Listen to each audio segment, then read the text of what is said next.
Number 2 choose பண்ணியிருந்தீங்க May month ப்ரெடிக்ஷன்ஸ்க்குன்னா, இந்த card உங்களுக்கு தான். 9 of wands and knight of pentacle இது 2த்தையுமே ரிலேட் பண்ணி பார்க்கும்பொழுது, நீங்கள் ஒரு எஃபர்ட் போட்டுட்டு ரிசல்ட்காக வெயிட் பண்ணிட்டுருக்கீங்க அப்படின்னீங்கன்னா, அந்த ரிசல்ட் நல்லபடியாக கிடைக்கும். பட் டைம் பீரியட் பொறுத்த வரைக்கும் கொஞ்சம் டைம் எடுக்கும். இம்மீடியட்டாக நடக்காது. ஸோ கொஞ்சம் பேஷன்ஸாக இருங்க. நீங்கள் போட்ட எஃபர்ட்க்கு கண்டிப்பாக இந்த யூனிவர்ஸ் வந்து கண்டிப்பாக ஒரு ரிசல்ட்டை உங்களுக்கு கொடுக்கும்.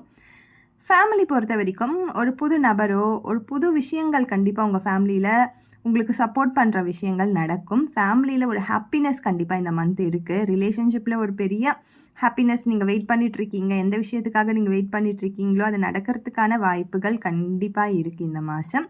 அதே மாதிரி ஜஸ்டிஸ் கார்ட் பொறுத்த வரைக்கும் நீங்கள் நியாயமாக இருக்கீங்க, உங்கள் ரிலேஷன்ஷிப்பில் நியாயமாக இருக்கீங்க, படிப்பில் நியாயமாக இருக்கீங்க, ஒரு வேலையில் நியாயமாக இருக்கீங்கன்னா கண்டிப்பாக உங்களுக்கு ஒரு பெஸ்ட் ரிசல்ட் கொடுக்கக்கூடிய மாதமாக இது இருக்கும். தேங்க்யூ.